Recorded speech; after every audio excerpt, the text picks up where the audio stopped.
Cool. Thanks so much, guys, for being here and making time. And huge thanks to you, Mayank, man. Big welcome to Jungli. Thank you so much. And before even thanking you, thanks to Shazala. Yes, I was going to for say. making this connection happen. You're always looking out for us and connecting us with cool people, adding me to amazing WhatsApp groups like Community Managers India and guiding the way silently from afar. Mayank is the founder and CTO of Madpackers Hostel. आपको याद है that we've talked about a company called Zostel, right? And Zostel is a hostel. पर hostel का मतलब वो hostel नहीं जो जब college जाते हैं वो PG hostel होता है वो hostel नहीं और एक तरीका का hostel है. There's another kind of hostel which is for backpackers, right? Backpackers are nomads. वो लोग जो बस एक बैग के साथ इंडिया घूम रहे हैं and they're just seeing what's there in the world, है ना? So like Zostel, there are 2 or 3 other big players in this market, right? Madpackers is one of the very significant ones in this space. I would say in the top 3 of market share. Top 4. Top 4 market share, very nice. And so it's a significant achievement, unka. I'll allow you to obviously say more about it, but just context and background on it. So, हम यहाँ एक co-living चला रहे हैं, सही है ना? ठीक है, serene बन रहा है, सोच बनेगा, independent bungalows हम बनाएंगे. Right now, we are running one co-living. For the simplicity, let's call it a hostel, just for the purpose of this conversation. हम अभी एक हॉस्टल चला रहे हैं, सही है ना? और आपको पता है एक हॉस्टल हमारे लिए कितना काम होता है, हम कितना भाग रहे हैं, कितना खाना पीना, स्टे, ट्रांसपोर्ट ये सब. He is running 13 hostels, 1, 3, and soon to launch 2 more. So let's put it in scale that he has found a way to scale this model and this business and to reach numbers that are our goals, that are way beyond. So huge thank you, bro, for taking time to be here. I'd love to, in the purpose of this, in the scope of this conversation, ask a few questions so that my team can get to know you better, and even other people that are building in the travel space like Kuhu and like Shahzada can benefit from it as well. So let's start. I'd love to ask you, what's your full name, where are you from, and where did you grow up? First, thank you for having me. Thank you, and finally get to meet the people behind all of this magic. Love the board there. Really good, great job with that. Yeah, so my full name is Mayank. I am based out of Delhi, born and brought up in Delhi, and then lived in a couple of other cities after that. So I graduated as a mechanical engineer, passed out of college in 2010. Worked in the industry for like 2.5, 3 years in China. I moved after college, and that is where my life kind of started moving into a direction which has led me to this table right now. So yes, I think that's a very brief summary of who I am. But I've grown up all my life in Delhi, West Delhi. My father works in the social sector. Okay. My mother used to be a teacher, then she retired to bring us up. So just that's a very brief summary. After my college years, I was lucky enough to move to a big city where I got a massive amount of exposure. Which was to Shanghai and China. So you lived in Shanghai, China. I was working with Hitachi there, and I got exposed to a lot of schools of thought. Like I had a big bunch of Chinese friends, but it's a specific way of thinking about life and work and joy. And then I had a bunch of expat friends who had a completely different perspective, and I was kind of somewhere in the middle, and just like a kid in a candy shop analogy. And I think for me, that's where I think my brain started functioning or going down paths that led me to question a lot of stuff about what I am, who I am doing, Nice. what am I doing, what do I want to do with my life. So just asking those questions kind of led me to trying to solve for answers. And I think that's when I, 2.5 years into the job, I decided to quit. Okay. With no plans. For the first 6 months after I decided to quit, I was looking for a safety net, applying for schools, colleges, maybe get an admission somewhere, then have a few months in the middle where I could travel. But somewhere in the 6 months, I realized that as long as I'm looking for a safety net, I'm not really quitting anything. I'm just moving from one situation to another. So I think that kind of led me to just take that leap of faith. Just quit. I was young. I had no responsibilities on myself, uh, and things will happen. Let things come to you. So 6 months into the thought coming to my mind of I would like to do something else, and I loved my job. So it was not based out of any resentment to the life that I was living. I was very, very thankful to be where I was in that moment in time. I just wanted more from life. I think I was like, that this is the least amount of risk I can take right now. I had no responsibilities. I was way up, not going to be married anytime soon. Parents were not as old as they are now. Financially, did not have to support anyone but myself. So I think all of that made sense to me. Like if I don't do it now, it's only gonna get difficult as I move on. Right. And 6 months in, I let go of all the security I was trying to create for myself around the quitting, and just left my job. Told my boss I was in India at that time for some project, and I told him that I would like to move on. Okay. And went back, served my notice period, said bye to everyone In Shanghai. in Shanghai, okay, yeah. And then packed the bag and then just started hitchhiking. Before we get to your hitchhiking story, which I learned last night in Tranquil on the balcony and was fascinating, because we have such a factory background, and you worked in the Hitachi factory, and Hitachi is a brand all of us know because we operate the Hitachi tools over here like on a daily basis, Anil sir and the team over here, technical team. Can you just tell us in a summary, what did you do in the Hitachi factory? So I was mostly into R&D, but I would do research and design for robotic arms in manufacturing and compressor systems, which were used to create air conditioning. So my job in my factory, we had one of the most advanced R&D centers in China at that point in time for the work that we did. And उसके साथ में हमारे compressor manufacturing factory भी था. Compressors that we use for ACs right now. तो बहुत सारे ACs जो अभी भी यहाँ पे use होते हैं, there are very high chance that they are built in a factory south of Ahmedabad, which I was fortunate enough to set up before I quit my job. So you're working with Shanghai, but you're setting So they up wanted to set. factories. The reason they hired Indians was they wanted to then eventually come back and set up a plant in India. Of course. That was the plan. Right. And then with us, they had someone who could speak Mandarin, obviously speak Hindi, Yeah. was an Indian. So just before I quit, we were in the process of setting up that plant. And what like shop floor, when a shop floor is fully live and a production line is going, and I told this to him, it's like magic. Because there's half automation and there's robotic arms working with extreme precision, and then there's human and machine magic that happens. And we had a bridge where we could just look onto the shop floor.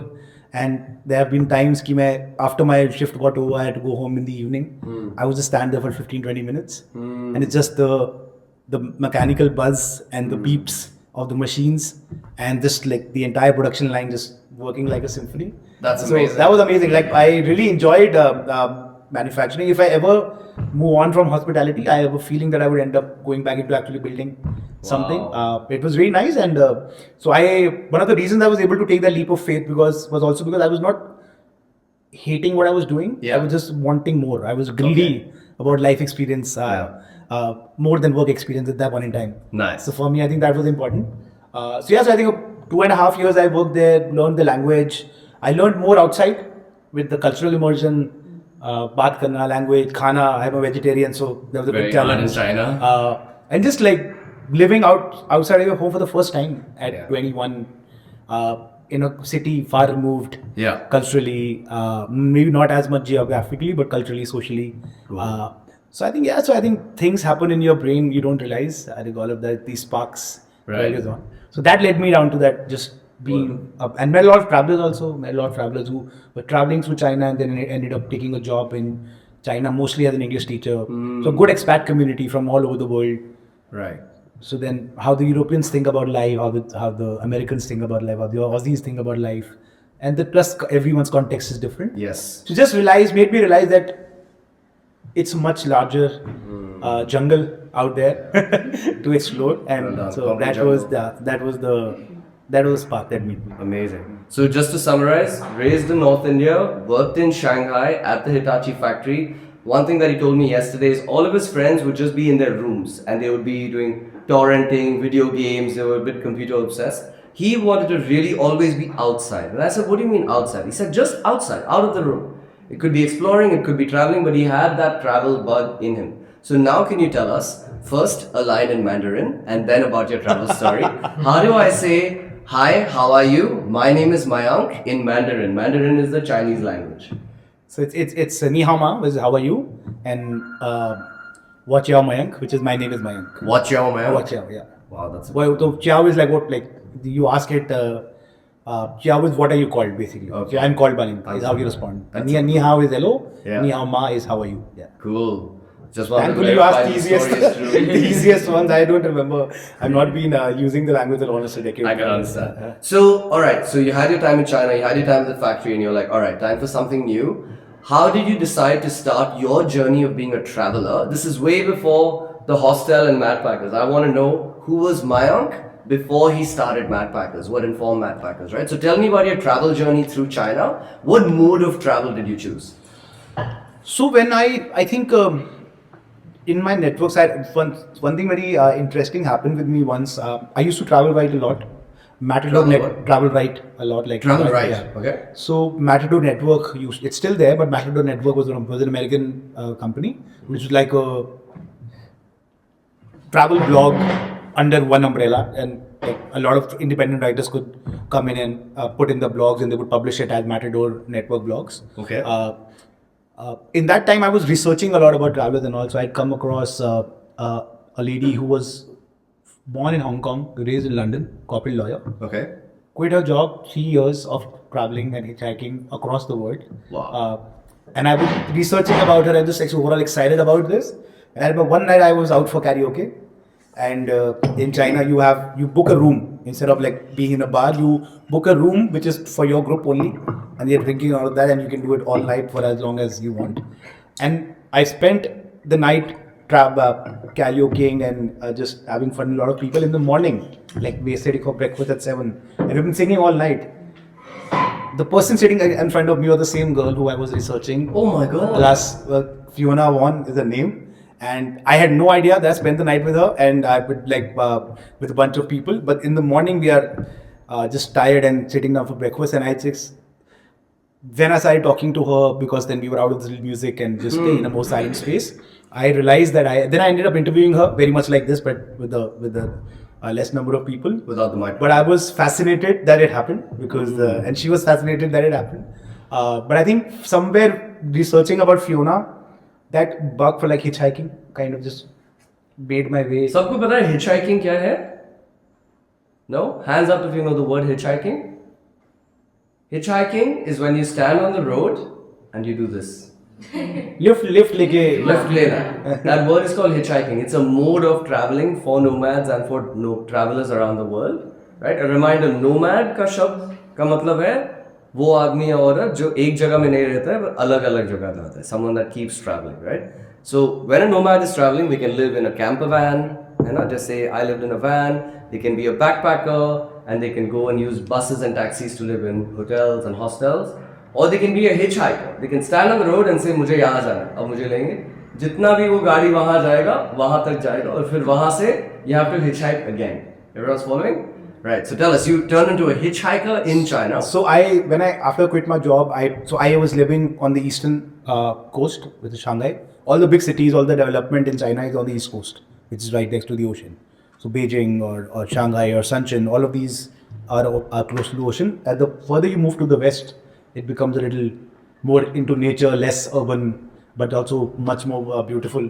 So my plan was to go traverse the entire breadth of the country when I started and go to the west. There's the Xinjiang province. Okay. It's Muslim dominated. It's a highly politically sensitive area for China. But and when I quit my job, I was trying to book a ticket, a train ticket. It was 48 hours. And I don't know what happened, just realized that I don't want to start an almost year-long journey with 2 days on a train. It's just like that was the idea that came to me. This doesn't fit right, and this out of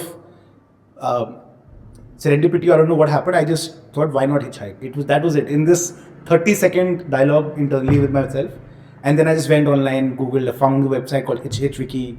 Highly recommended for anyone who's looking because they have rated all countries based on their hitchhike capability and safety and access, how culturally significant or easy it is. How does India rank on the hitchhiking? India in general, in non-urban areas, hitchhiking is a part of life. Yeah. But on the safety meter, it ranks very low, so it's not recommended. So I think socially and culturally, you move away from the big centers. People hitch rides all the time. Correct. Like Himachal is very easy. Yes. Even in UP is very easy. But on the safety meter, barring one state, was not. Punjab was the only state which was ranked safe. Of course. Because the truck drivers and the overall assessment of Sikhs in general. Yes. So I think on the safety meter it ranked very low, and that's why it was not recommended overall. Okay. So, but then found Hitchwiki, did my research, learned some things that you have to do when you're hitchhiking and what to do. How to start hitchhiking, I had no idea. So you have to go to the end of a city, either go to a petrol pump, which is the ideal, or a toll station. And for that you have to pay to get there. And What then station? A toll booth Toll or a petrol station, pump, okay, yeah. And that's where the cars stop, and then you just hold the board and Hold the board? and you just hope for with the destination? Yeah, you give the general direction because you don't really know where you're going. So you look at the next stop in 100 kilometers from there, or you give an overall direction of where we're going. I'm going, say, west. Yeah. And anyone who's going west will stop and take you. Amazing. And that's how the adventure started, and it reinforced my belief in the world. Because when you're standing, you always feel like no one's gonna stop. Right. No matter how many times you hitch a ride, when you're standing there on the side of the road, you always feel that people will not stop. And then people stop. Yeah. And then they talk to you. And then they give you gifts. And then they offer you jobs. And then they do a bunch of stuff, which is just crazy. And that kind of, I did that for, I think, a couple of weeks. But then the further west I went into China, the density becomes less. There are not as many vehicles. The infra is not as good. So then I took to buses and all of that. Okay. So I think I did from Shanghai to Xi'an, just central China, which is where we have the terracotta warriors, if you know, like. Oh, yeah. So that's the city. And from there on, because further west was really like Remote. really remote. So I think, and plus politically sensitive to travel. So then but my goal was, I was telling Libby, was to go from China to India by road. So no flights. That was the rule. China to India by road. Okay. The trains are okay, buses are okay, hitchhiking is okay, bullock carts are okay, whatever is. But on foot is okay, but no flights. The only reason I had to break that rule was because the only way I could enter was from Myanmar, and then civil unrest happened around the same time, so it was not recommended. The border actually closed. Yeah. Had the border been open, I would have still maybe in that zone that I was. Is everyone following us? India के बाजू में एक country है जिसका नाम है Myanmar. It was also called Burma. उसके बाजू में है China and the Tibet border. He wanted to hitchhike through China, maybe a loop or through the center, come to Myanmar and then come into India, which was a legal way. But then Myanmar में वो civil unrest हो गया. Lots of bad news from Myanmar, unfortunately, and that's why the gates were closed. Army and civilians की लड़ाई हुई वहाँ पे basically. तो उस चक्कर में बॉर्डर बंद हो गया, जो मेघालय, आई थिंक मेघालय से ही है. Yeah. तो वो फिर then you can't cross by road, so then Bangkok से plan was then to go to Fiji, but then a very good friend of mine was getting married. So I booked the return flight, Bangkok, Delhi, Bangkok, hoping I'll just attend the wedding and come back. But I came home after so long, and I decided to stay. And in this journey, I think the idea of opening a hostel kind of germinated. Yeah. Because I was spending so much time living in hostels almost every night. Okay. And all kinds of hostels, from big party hostels to like one room hostels with like cement on the walls and a hole in the bathroom door. So I had the entire range, and loved the small hostels more than the big hostels. Interesting. Because the hospitality that you see was crazy. Like the personalized focus with only 15 people in the hostel. The family will sit you down every night for a 4-hour dinner, and then we will open a bottle of local alcohol. This is in Hanoi. One day after I was staying at Vietnam. Yeah. Oh wow. Okay. So I crossed the China border into Vietnam. That's Lao Cai is the place, and then you go to Sapa, and then you go to Hanoi. You know. Right. So north. So that's where I took the bus to the Chinese border. Small side question. How old were you when this Good was question. met? 24. Your next wait. Make a board, stand at Dandeli petrol pump. Anyone going to Kanyakumari? 21 is when I moved to Shanghai. Awesome, man. So that is what made you, well, that's what birthed the seed of the idea for Madpackers. You said that's really cool. Yeah, of course. Yes, sorry, please go ahead. So by staying in different hostels, you came up with the idea to start Madpackers. Tell us a little bit more about that. That stage just when you're carrying the idea, but before the idea is live. You know, it's a very special time. You're dreaming, you're kind of delusional, you're imagining this thing existing, but it doesn't exist. Tell me, did you spot a gap in the market and did you do a study? Or was it simply a vision that you had for yourself? So I think I'll answer this question in two ways. So first, when the idea came to me was also a beautiful moment I remember. I can transport myself physically to that point. All right. I quit my job at the end of May. Last day of my job, I packed my bag. I was living in a company apartment, left it. Very fond memories of that place. Left it, went straight to the airport to pick my best friend who I've known from the age of 3 and another friend of mine from college. They both were visiting me. I had made a very, very good American-born Chinese friend who had then moved to Tokyo, but she was on her way back from the States, so she also stopped. So this 10 days from the 1st of June to the 10th of June, they were in China with me and then we traveled. And I hosted them at my favorite hostel in Shanghai called City Center International Hostel. Okay. And that was the place I would go, even though I was living in Shanghai, I would go every alternate weekend, just live there. Because I was also I was a combination of a tourist and a local. Yeah. So I met a lot of people and I would take people out and just do that. So on the last day when everyone had to leave, in the afternoon we were sitting in the common area of that hostel. It was empty, a couple of people were drinking, there was a pool table. And just after 10 minutes of silence, I just blurted it out that it will be great to have something like this in Delhi. Wow. That was it. That was the idea. That was the seed. Where were you geographically? I was in Shanghai in a hostel. In Shanghai in a hostel, and then it came to you? After quitting my job, I just blurted this out with no intention, that didn't make a note anywhere. But that was the seed, kind of, I think. And then I started traveling. What year was this? 2013. 2013. The 2013 is before the domestic tourism boom of India, जहाँ Indian tourists पहले holiday पे जाते थे, पर ये exactly holiday नहीं है, ये adventure है ना? So this adventure travel, backpacker travel उस time very, very early. Like this was not a scene. 2013, India's first hostel opened in 2013. Really? In backpacker hostel called Asterix in Bagator. Famous It one. became then Jungle. Right, it's still The there. hostel ground. Now it's owned by a different company.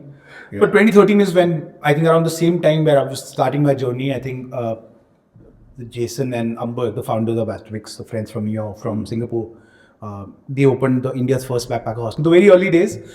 So after this, I just ended up traveling. But then every time when you're traveling, people ask you a set of questions. Let's say 5 to 10 questions. And when people would ask, what do you do? I would always say that I would like to open a backpacker hostel back home. Wow. And by the end of my trip, I had repeated it so many times.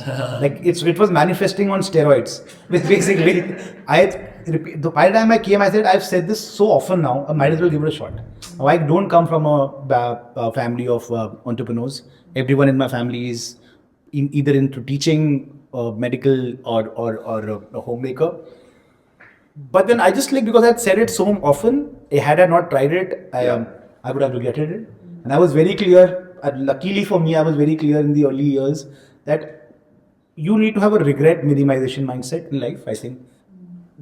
If you feel you're going to regret something later, might as well get it out of the way right now. Nice. Regret is dangerous, I believe. Yes. So I think I just thought by just give it if it failed, at least it will be out of my system. Awesome. I would have started. But I did not do any research, but I had one question. Okay. Why does India does not have backpack hostel? Right. That was the question. I think for me, questioning stuff kind of is the guiding kind of principle.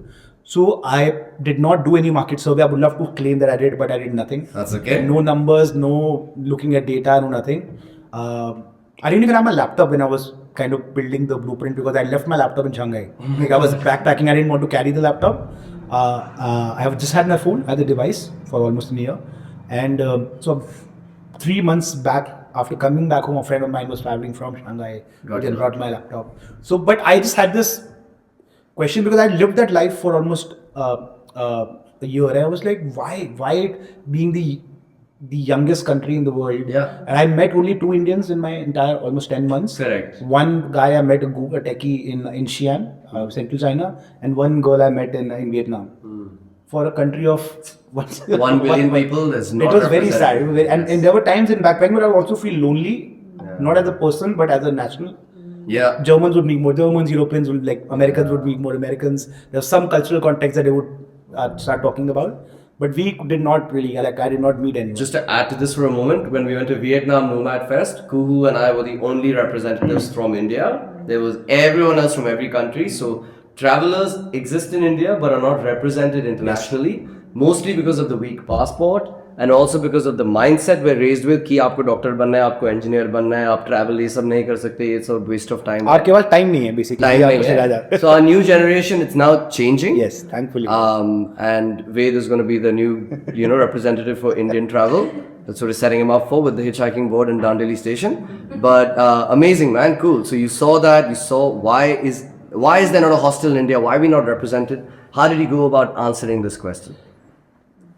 So I think first I loved every night, no matter what the hostel. The staying in a hostel was magic. I think it gave me so much life energy. It has made me become an optimist about the world in general. So it was I was on a high basically. I wanted to keep on getting that high. So for me, that was the best way was to replicate something like this. Obviously, the question was there that why does it not happen? And Delhi's answer to a backpacking district was Paharganj, which I hated because it represented everything wrong. Can you tell us what is Paharganj is New Delhi railway station ke paas mein. There is a hub of budget hotels. Okay. Technically, it can be one of the best backpacking centers in the world if it's developed well, because of the connectivity and because of the proximity to Old Delhi and all of that. But it's dirty, it's scammy, and it represents everything that is wrong about how the tourism world operates, not just in India, but everywhere in the world. Right. So I think that was the only alternative. Even then, they did not have hostels. They had budget hotels, like cheap private rooms. But hostels नहीं थे. Common area का concept नहीं था. Common breakfast का concept नहीं था. So then for थोड़ा that term is कि एक चुल मच गई थी कि अभी तो खोल ही लेते हैं अब एक बारी. A very Delhi way of putting it, but it was that कि यार if it's not there, let's do it. And how to do it, I had no idea. Thankfully, had I known how difficult it's going to be, I would not have done it. So ignorance is bliss is true. I just dove in. I had to got saved by getting into bad deals. Read the Delhi master plan. So 5 साल के plans बनते हैं India में cities के लिए. हर 5 साल का plan बनता है. तो Delhi master plan उस टाइम पे मैं पढ़ रहा था. That dictates कि कहाँ पे होटल खुल सकता है, कहाँ पे गेस्ट हाउस खुल सकता है. License compliances in a city like Delhi are very tricky. So you have to have a certain minimum width of road. उसी के ऊपर आप गेस्ट हाउस या होटल खोल सकते हो. And I had to read the master, and this is a big document. It's a massive document. 2 or 3 times. Almost got into a bad deal where I could never have gotten a license for that place, but someone was trying to mislead me into just getting the security deposit and all of that. So just went through all of that learning on the go. Trial error was happening multiple times a day, but I think the energy was there. Right. The energy was there. I wouldn't say I did not really have a mission then. I just had a very strong like this has to be done. There was a need to put it out there. It's like, right. So I think that was what kind of propelled me. Okay. And coming out of the travel, I had all the energy that I needed. I did not need to feed on anything else. I had so much saved up in terms of just putting it out there. I think that really helped me go through that journey. I initially reached out to a friend of mine to partner and open a hostel. They bailed because obviously luckily, I think it's a good thing that they bailed because they were not a backpacker. They would not have understood what I was trying to build. We would not have matched our energies. But then we just started. I went to my parents. My mother was my co-founder initially. Awesome. So me and my mother started a company called Travelers Collective LLC. Okay. That is the first company that in 2014 we incorporated. Me and my mother as partners. And my mother played a massive role in setting up our first Madpackers. She would come in at like 8 a.m. and get all the work done and drive back at 11 p.m. Oh my God. Come back again. And she was like really enjoying it also. In the first few guests were hosted like kids by her. And that was Sounds like Jungli only. That was fascinating. And I see a lot of that here also. That was a fascinating thing to see. But then eventually and then it transformed into something that she did not enjoy then. How hostels get crazy? It got crazy then. And then she's like, okay, this is my job is done. I should take a step back. So that's how I started. Made a lot of mistakes. Took a 5-room setup in South Delhi. Tell me about the property. Did you rent? Did you buy? Rent. You found a property that needed that you could rent the whole thing. Yeah. So I went through almost 200 properties in 10 months. For your first one. I was working at a company then called Tripoto. Oh yeah. I was one of the first 5 employees with them. Oh my God. Yeah. That's huge. And Anirudh and Michael, the founders, were very, very supportive. I think always give them a shout out, because when I went, I told them I will most likely open a hostel. Yeah. So I'm not here for the long term, and I would leave work in the middle of like the day to go and look at properties. Oh my God. That was such a massive thing. It meant so much to me. Yeah. I tried to bring that into the way I also work, and they were very instrumental in giving me the time. I had something to do, so I was not going crazy. Had I just been looking at properties, I would have gone crazy, or I ended up making a bad decision. Right. But I had something to do at Tripoto. I was writing for them, meeting a bunch of creative travel people also, and then I had the luxury to go and look at properties. So 200 properties I looked at the licensing and all of that, but the property that we signed, it's difficult to explain, but you walk in and it's there. Everything just falls into place. It was a 5-room building in South Delhi, top floor of a 3-floor building with a rooftop, private rooftop with the actual grass on the rooftop. And it was twice the budget that I had in mind in terms of rental. I'll give you the number that I was paying 2 lakh rupees a month for a 5-room property, 2 lakhs a month for 5 bedrooms. Okay. which was scary, but that just property made sense. And it's very difficult to say why I had so much conviction about that working. I've been asking that question of how to get back to that level of conviction again, just knowing this is right. I think the more you are in the world, the more you're exposing yourself to the right people, the right experiences. I think that kind of helps you then build that conviction. Which year was this, your first property? We launched in 2014, sorry. 2014 December, Madpackers. 22nd December is our Madpackers Day, which is also the longest night of the year. Nice. And so basically the first entry on we were hosting people before, but the first entry on the register is by this woman called Sylvia from Germany. Oh, your first guest? Yeah, for first documented guest here. That's her. That's their Emily, guys. Remember Emily? Yeah. April 20th, 420 is our family day. I didn't time it. Emily did, and Emily is our Sylvia. So good that Yeah. you still remember your first guest. Yeah, and 10 years later. the first message on the wall for anyone I think who's been to Madpackers in Delhi, the walls were everything. Awesome. It was all full of guests. Post-it notes No, scribbles. Scribbles. People wrote on the walls and left. on the actual wall. That was our artwork. That was how we set it up. Anil sir would go crazy. No, nothing. People wrote on the fans as well. Yes, it was crazy. If I have some photos, I'll show you. And just the love on those walls was insane. Just anytime you would feel down, you just go and stand in front of any wall, Yeah. read it for 10 minutes, and I think it was good. So I think Sylvia was also the first guest to write on the walls. But 2014, to answer your question, 22nd December is when we documented our first entry into the register. Amazing. And then that became Madpackers Day. Tell me about your first property. You're there, you have Sylvia, you're excited, there's like a team of you and obsessing over one guest. We all know that feeling. That was us before, we started to get to a different level of scale. What did you start to do to set up processes before you're thinking of scaling, you're just setting up your first thing. So was it like bedrooms, toilets, Wi-Fi, community? What were your pillars? What was your to-do list? Or a high level? The first thing to do was to have a great breakfast. Have a great It breakfast. was simple for me. I had no problem paying the extra $1. I don't want to pay for food in the morning. It just feels wrong. Yes. You wake up and you should have food. I think that's how it should be. Yeah. We are not following that right now, but I want to get back to it again. Interesting. Okay. In a bit. But I think the first thing that I wanted to do was generally have a good breakfast. That was something that was not happening then. Mattresses is another important thing. Nice. I think 6-inch pocket spring mattresses, what we use at Madpackers, they have served us well. Duroflex.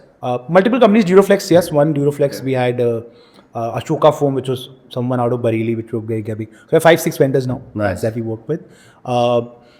Bathrooms. Bathrooms? Just I had wanted to change the idea about India and hygiene. Yes. Bathrooms were, and we were in like a mansion property. Nice. Like South Delhi, Panchsheel Park is like the most expensive neighborhood, one of the most expensive neighborhoods in Delhi. Okay. We had our master bedroom in that apartment was our 10-bed down, and it had a walk-in closet.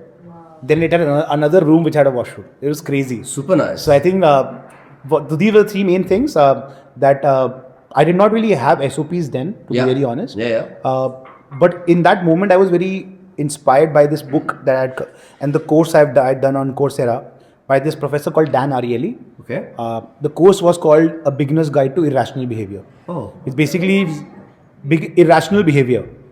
Basically how we think. how psychology impacts our decisions without us realizing it. And I think that book somewhere and that course somewhere on the back of my mind always made me make decisions based on how people would perceive. So to give an example, I'll give you a very small example and quickly.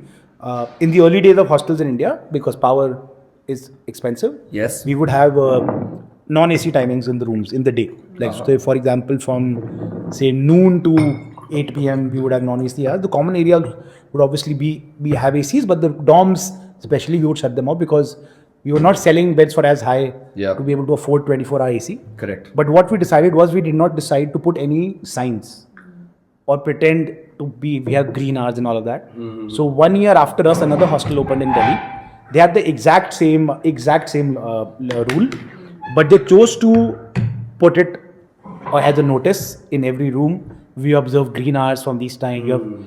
So two things happened. First, no one knows. Everyone knows it's not green hours. This is you saving money. People know that, right? And second, it became a visual memory.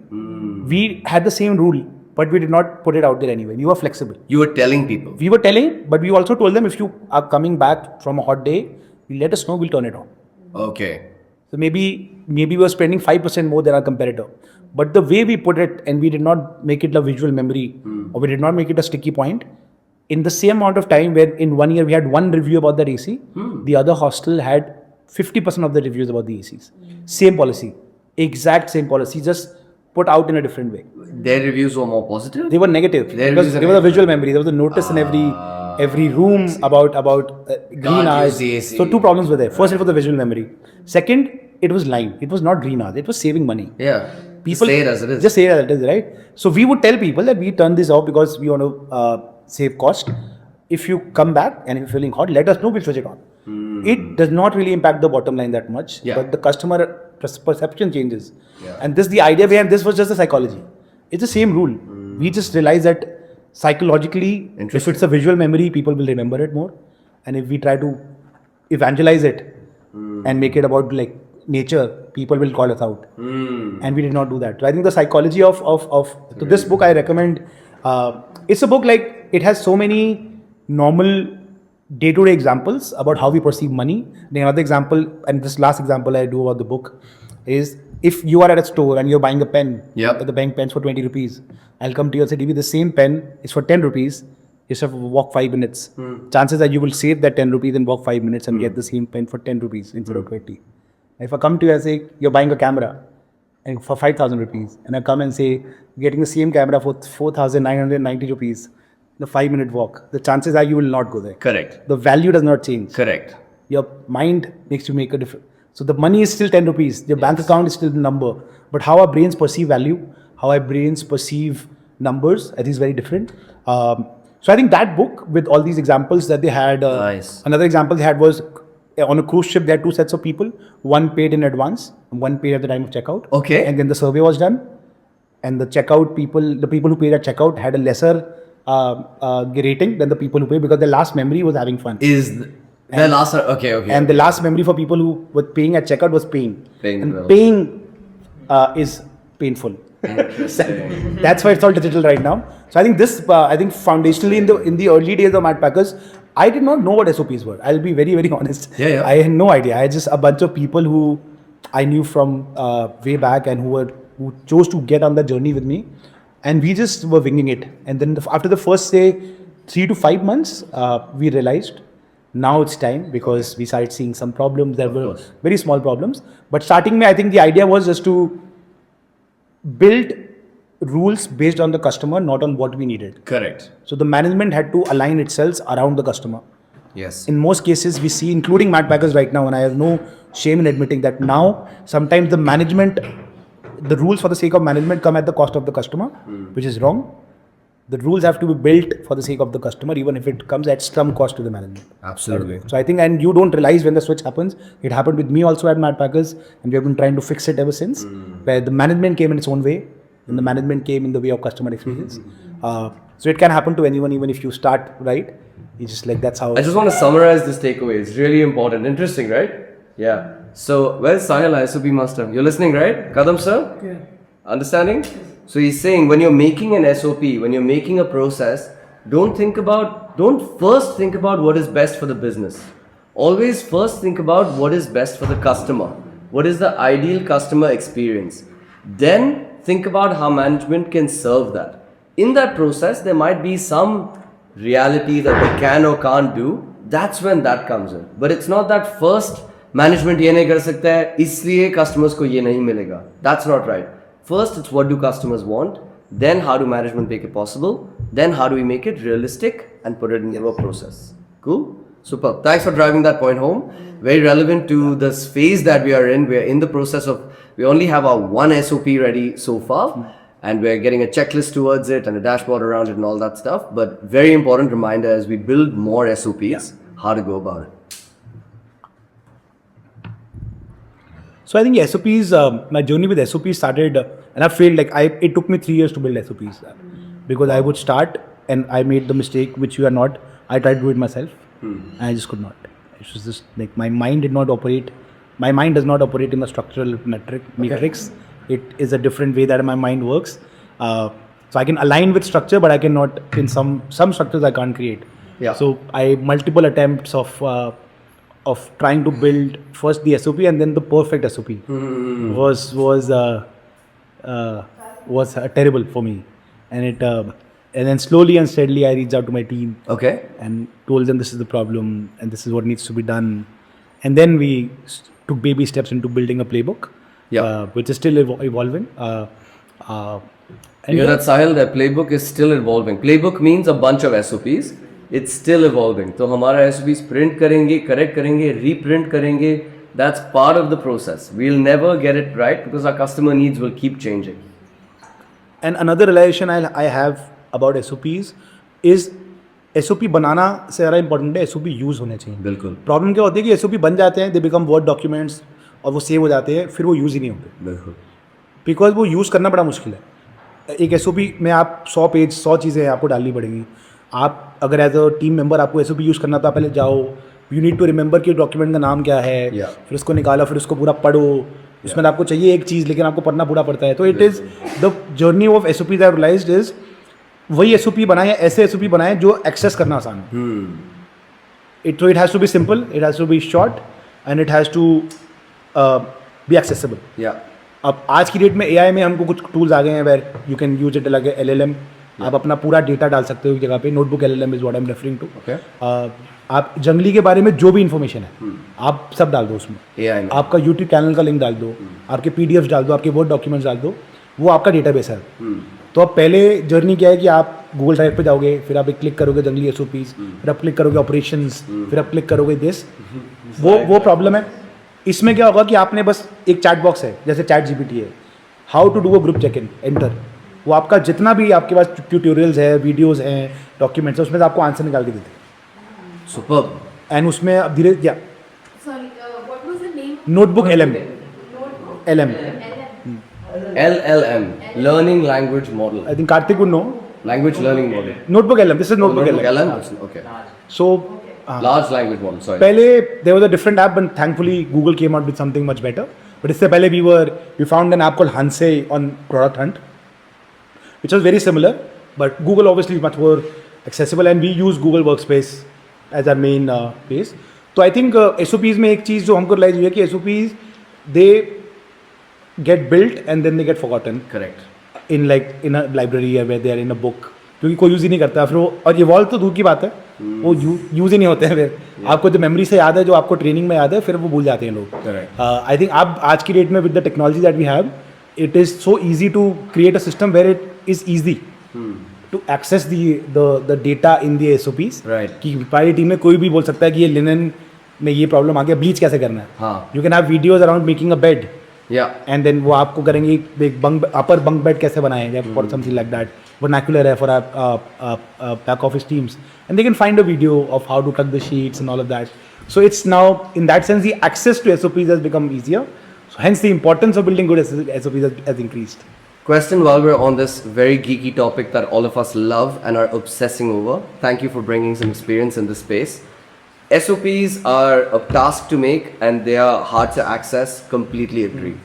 Are you then pairing it with a checklist that is a mirror of the SOP? That's a quick झाड़ू हुआ, पोता हुआ. बहुत जरूरी है. Right. You don't leave anything to memory. Right. And one thing I realized कि you don't expect कि लोगों को खुद सोच के काम करना है. Right. You tell everyone everything. Just keep it simple. जिसका जो भी काम है, like I don't want to expect my housekeeping team member to think कि मेरे को ड्रॉर खोल के भी चेक करना है. It's not fair to them. It's not fair to me. वो चेकलिस्ट में लिखा होना चाहिए Checklist में लिखा है. कि आपने ये करना है. तो for them it's a to-do list and for the manager it's a checklist. So SOPs is then further branched out into to-dos and then checklist. Correct. It's different. So to-dos is for the people who are doing the cleaning and then checklist is for the managers who are ensuring that the cleaning is done. तो ये होता है and I think so in the early days मेरे को बहुत frustration, irritation भी होती थी कि क्यों नहीं कर रहे हैं लोग. So the biggest mistake I was making was assuming that everyone would work the way I did. Correct. Everyone has different motivations, everyone has different backgrounds. And this though I am also talking about front of office, not just back of office. So you cannot expect everyone will work in their own way. Their own way. The motivation to work is different for everyone. The meaning of the work is different for anyone, and everyone does not need to align on that as long as the quality of your work is not impacted. So I think assumption पे काम नहीं होना चाहिए. आपको अगर चाहिए कुछ आप बता दो clear. Once you tell them, then accountability is clear. उसके बाद वो नहीं कर रहे हैं अगर, then they have no excuses to make. Unless they don't have the resources to do something, then it's your responsibility. But अगर हमने बोल दिया कि आपने रोज ये करना है और आपने ऐसे करना है, क्यों करना है, कब करना है और क्या करना है, आपने क्लियरली कम्युनिकेट कर दिया. Don't expect people to, and then obviously the great team members go beyond. They go beyond the SOP. वो अपना SOP का काम खत्म करके 4 चीजें और बताएंगे आपको. Yeah. That is where magic happens. And they might help even update the That is where magic happens. That is where like the force comes in. And कि आपने SOP का काम कर दिया लेकिन सर ये नहीं है, या इसमें ये प्रॉब्लम है, या यहाँ पे ये इशू आ रहा है. So those insights are where you need to be able to have the ear to listen. And कभी-कभी आप नहीं सुनते हो. And that's where then things start going. Got it. I have a deep question for you on checklist before we move on. This is my favorite topic. Did you find that with your housekeeping team, you make a to-do list for them, but sometimes they are not able to maybe read or write at the same level? So are those to-do lists written or are they visual? Photo. So for the team, the housekeeping team, the to-do list is in photos. तो basically क्या होता है, association हो जाती है. Word association is something that's not very difficult. So आपने अगर commode का फोटो डाला हुआ है और साथ में लिखा भी हुआ है, तो they will slowly start associating. That's when I learn Mandarin. I learned a lot of word association. I could identify because it's a pictorial language. तो कुछ कैरेक्टर्स का मतलब इससे होता है. तो your brain is magic. It creates those bridges. That's So just a photo and a bit of text about what to do, and that's for the housekeeping. पूछ लो उनसे कि क्या चाहिए आपको. Just ask them. Housekeeping के लिए. आपको किस टाइप का लिस्ट चाहिए. Right. हमको क्यों सोचना है. बिल्कुल sir. Just ask what do you want. What is the best way for me to give this to you, जो आपके लिए आसान हो यूज करने के लिए. और आप एक कंसेंसस आपको मिल जाएगा आपकी टीम से ही, आप वो कर दो. Noted. I hope you're taking notes. Sahilji, Anandji, this is the way to go. Next question. You said management comes in with a checklist and checks that the housekeeping team does that work. Is that checklist physical or is it digital? It is physical right now, but I will move. It's just a waste of paper, so we will move it digital. You will move it. We are working on a few models. Abhi we're not getting anything which is cost effective at scale. But as a safety auditor, is an Australian company.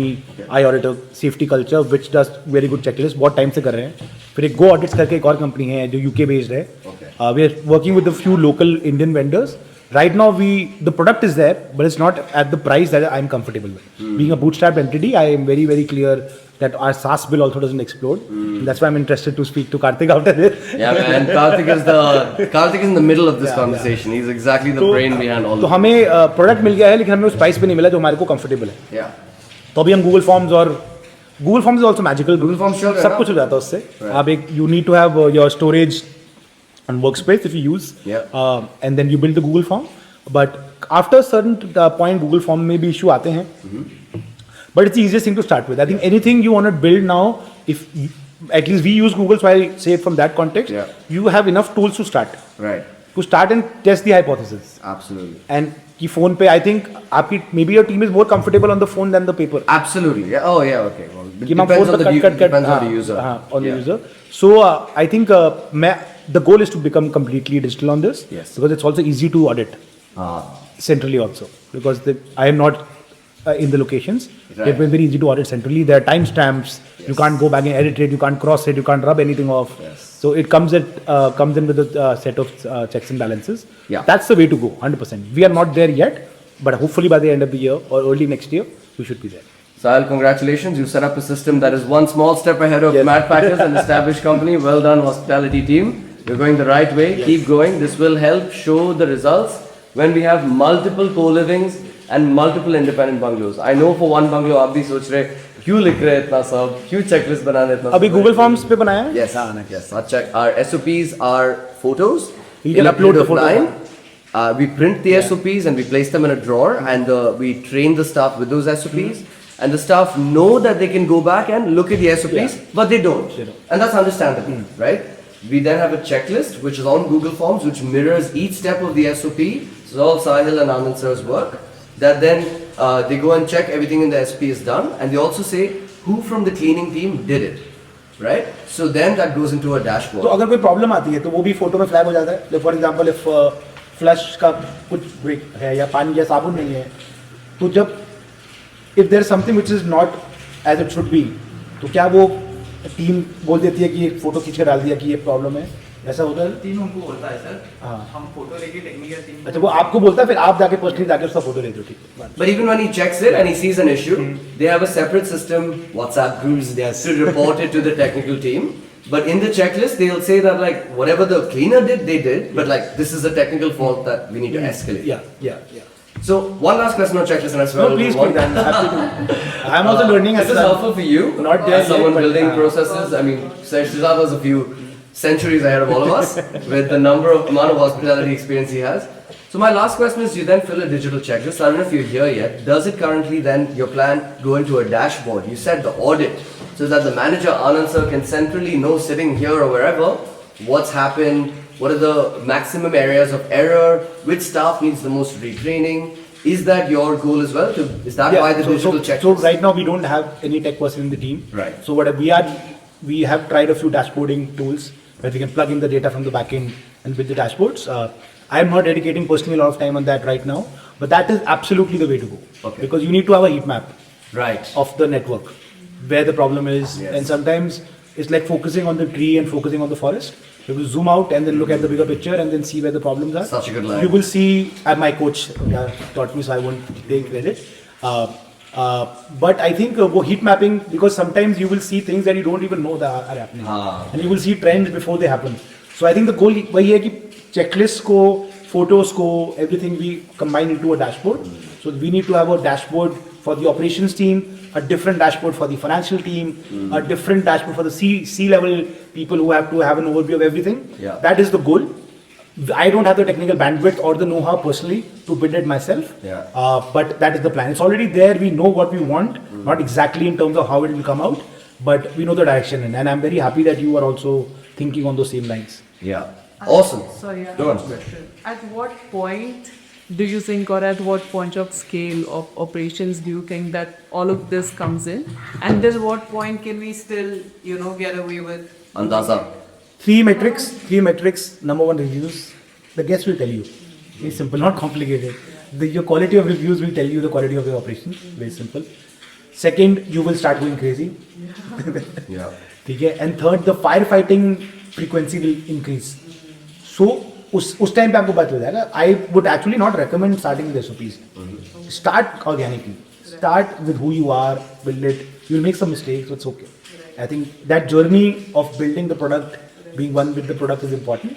It's a very oxymoronic way to think about it, but you will know. But you have this mindset that at some point in time, I will have to step back, and then the business has to run on itself. But mostly, just speak to your customer.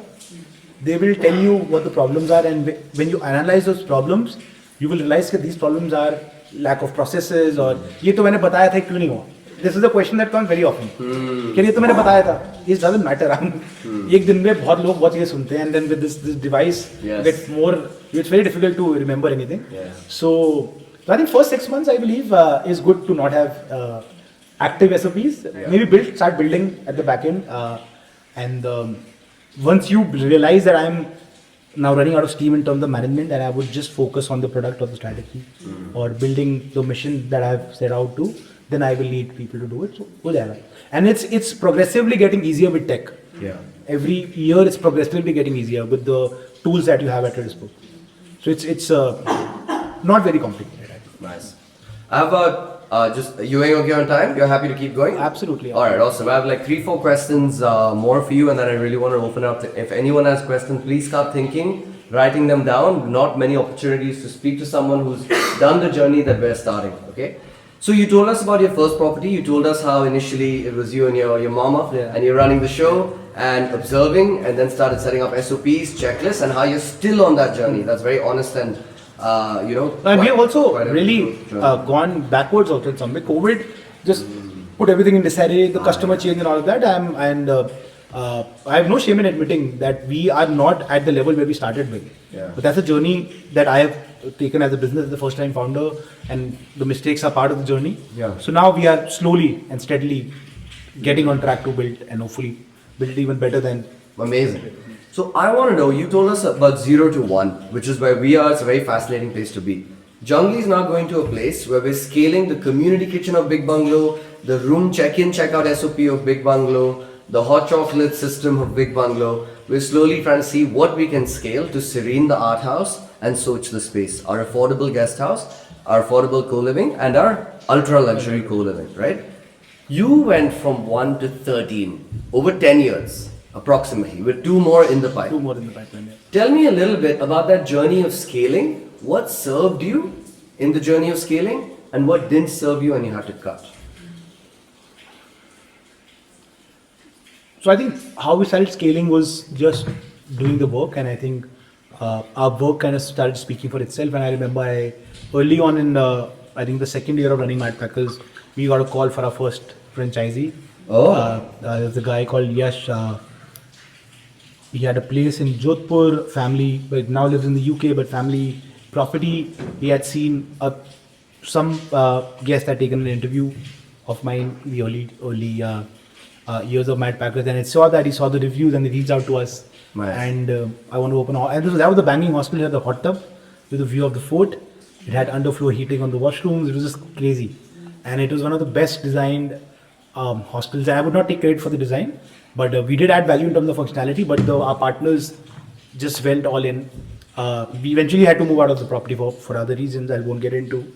But I think the good work kind of started speaking for itself. It's also what's happening with you. Right. It's what you're doing and what you're building, and through people who are interacting with your work, we are spreading the word in the world, right? I think you'll start finding the right collaborators and the right people to build more with. So because of the good work that we were lucky to do and the customer love that we were receiving, scaling as an opportunity was not a problem. Where I made a mistake was I'd never asked myself why. Why scale? Why scale? Ah. I did not realize it until I was at my 6th property. I had no idea why I was running 6 hostels. No idea. My life was worse than it was when I had 1 hostel. Yes. I had more pressure. I had more running around to do. The hostels were not as well run as they used to be. Of course. So I think for me, I got into that classic Indian rat race. More. It's not enough. You have to do more. This percentage is not enough. So I think when I see my competitors, they're also growing. Okay, we should also grow. So in that sense, I kind of became part of that race, and the intentionality of me wanting to do something was lost. But I had that clarity eventually when I realized. Okay, now this is where I am right now, and now this is where I want to go from here, because I've already taken the journey, made some mistakes. Something was intentional, something wasn't intentional. Right. So I think for me, if I were to go back, I would still expand, but I would be more intentional about it. The kind of product I want to build, the location I want to build at, the value system that we had built in the first property, putting them down on paper and then making sure every property does that. So I would still scale, but I would scale in a different mindset. Right. I think the earlier mindset was not a positive mindset. It still led to positive results, but eventually it started showing cracks. This time I would just have a better mindset in terms of building. I eventually realized that I loved scaling also. It made me realize a few things about myself that I did not know in terms of as a manager, as a boss also, what my level of trust is, what my level of empathy is, and what's the good and the bad and the ugly of me as a person. That I really recently read this quote that I've been quoting very often. Entrepreneurship is a self-discovery tool disguised as a money-making tool. Basically, it tells you so much about yourself when you start. So the game is about it disguised as a money-making tool. It's a mental game. So वो काफी सीखा मैंने उसमें. गलतियाँ भी काफी करी हैं, and so I would scale again, but I would scale with more intention. So I think I've noticed, have very clearly defined why you wanted to build what, and that's something that I'm learning from. and I'm learning and getting inspired from all that. Board is fascinating to me. Thank you. I think I'll take this back and maybe do some version of it at Madpackers also. Put it in your LLM. Yeah, put it in my LLM. So I think the only thing I got to change was the how scaling. Otherwise, in terms of the practical aspects about scaling, the learnings were the four that I've already shared. Don't assume people will work a certain way because you work that way. Yeah. Doesn't work. Sets you up for failure, sets you up for disappointment. Communicate more effectively, communicate and ask questions. Just ask your team what you want. I think it's very simple. I complicated it, then I uncomplicated it and simplified it. So I think that was the learnings about how when you remove me from my business, and then because in the early days as founders, you imbue a lot of who you are in your work, which is how it should be. But it's a very difficult thing to then remove yourself from it also. It feels like you're losing a part of yourself, but there is always has to be a line between the person and the business. And so I think that process was a little difficult. Still in the process right now. I won't say it's done.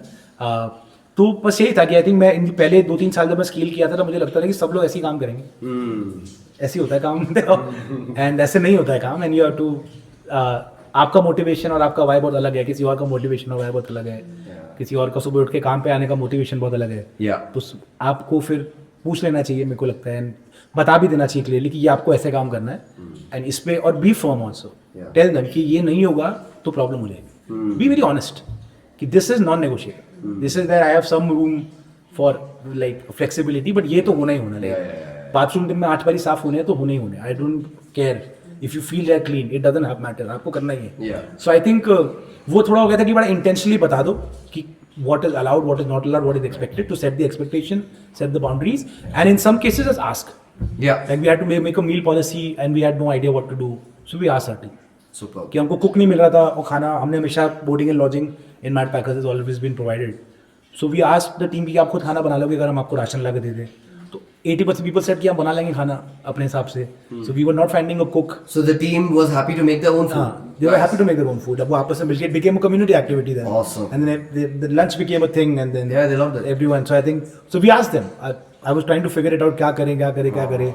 Then a team member suggested कि हम team से ही पूछ लेते हैं. Correct. तो हमने पूछा team से, उन्होंने काम बना लेंगे, मेन्यू फिक्स हो गया. And then उन्होंने internally rules assign कर ली, रोटी कौन बनाएगा and then सब्जी कौन बनाएगा. Nice. वो सब हो गया. तो I think Suji, कांदा काट लो. Let's begin. Jungli biryani. Superb. and the food menus are made by the team, not by us. Oh, that's so good. Okay, the menu for not the guest facing menu. No, there. Staff meal menu is made by them. Nice. Just like the staff food rules that we just made Anarji with Hiruz and Rekha and team. Awesome. I'm going to ask you a bit of a spicy question. You don't mind? No, please go ahead. Tadka? Alright, so team, you don't know this yet. I just shared it with Geetika. Last week there was a big announcement that went through the travel space in India. India's first digital nomad village has launched. It's in Sikkim.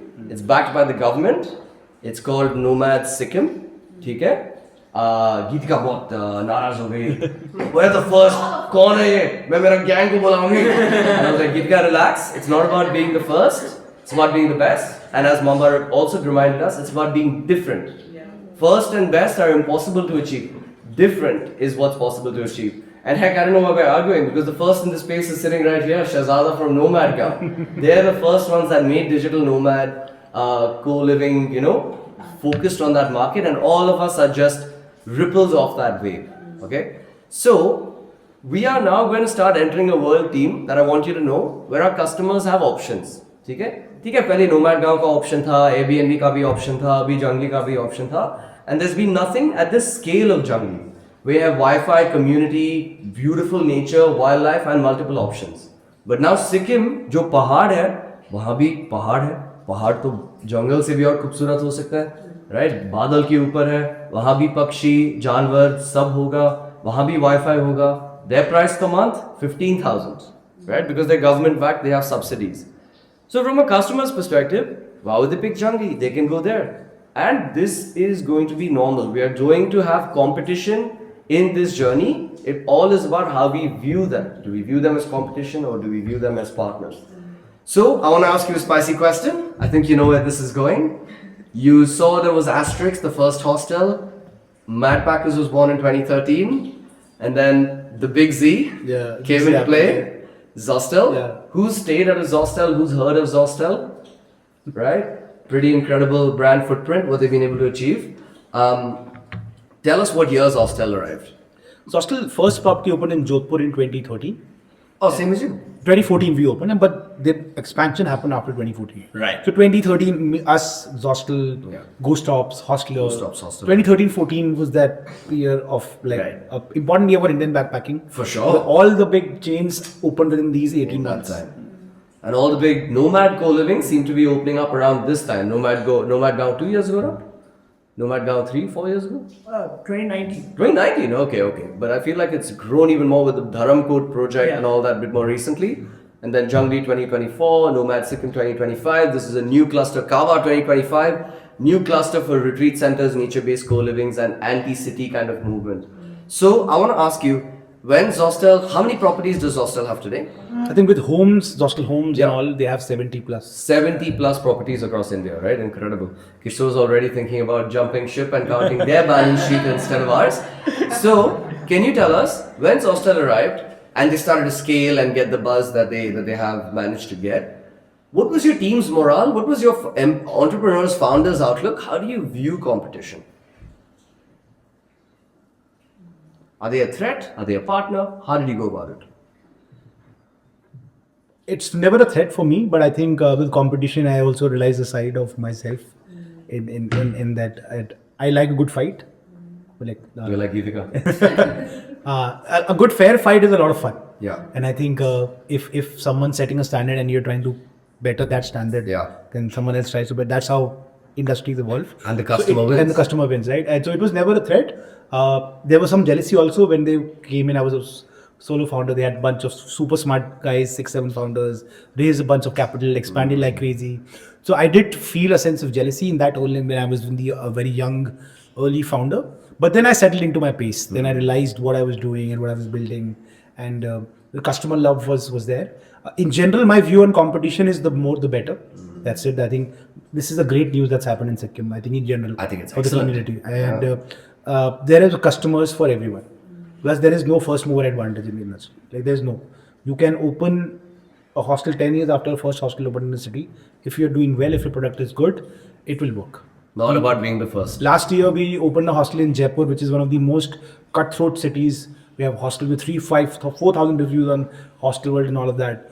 But we were able to build a good product, and within the first year, we didn't really have to worry about hostels that had been operating in the city for 8 years. Just because we were very clear on what we were doing, we knew who our customer was, we knew what we wanted to build, and in 1 year we were able to create a space for ourselves. Right. Even in a busy market. So I think competition in general is good. I am extremely good friends with almost all the founders of hostels in the early years at 2013-14. So Pranav from Hostler, Pankaj Pallavi from Ghost Stops, Zostel founders I don't know personally well enough, No. Mustache founders. So Have you and Dharamveer, founder of Zostel? Dharamveer, we have spoken once on the phone. Okay. On a con call. Was it like a Dilli wale aggressive, like, hey? Or was it You like- know, I'm on my best behavior. So I think DV से तो उतनी बात नहीं हुई मेरी personally, but I have immense respect for Zostel. I even say now that the very reason that Indians are staying in hostels is because of Zostel. Yeah. They opened up the market for everyone. True. It's very clear. They did not just do a good service for themselves as a brand. They opened up the opportunity for a lot of people Yes. who then created their own companies out of that. Yes. So immense respect for them always. Will always be, and hopefully over the years we can build the same level of brand love Totally. that Hostel has right now. Totally.